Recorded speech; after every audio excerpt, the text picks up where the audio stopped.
नमस्कार और स्वागत है। इस वीडियो में आप कुछ एआई से बनाए गए सैम्पल क्लिप्स देखेंगे जो अलग अलग आधुनिक एआई टूल्स से बनाए गए हैं, जैसे गूगल एआई वीडियो, जेमिनाई और Veo3।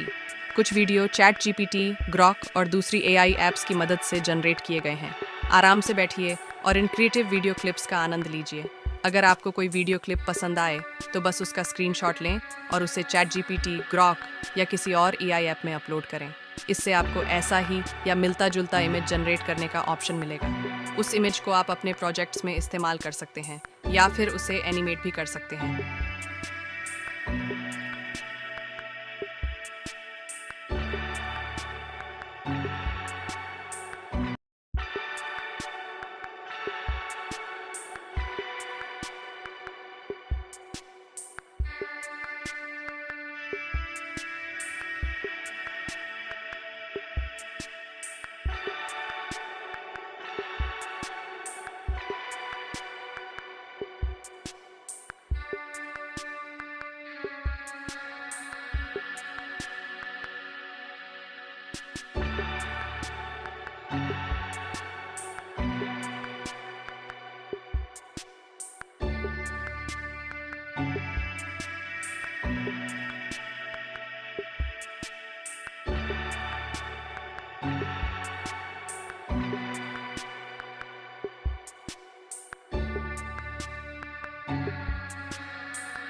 आपको यह वीडियो पसंद आया हो तो कृपया लाइक करें, शेयर करें और चैनल को सब्सक्राइब करना न भूलें। देखने के लिए बहुत बहुत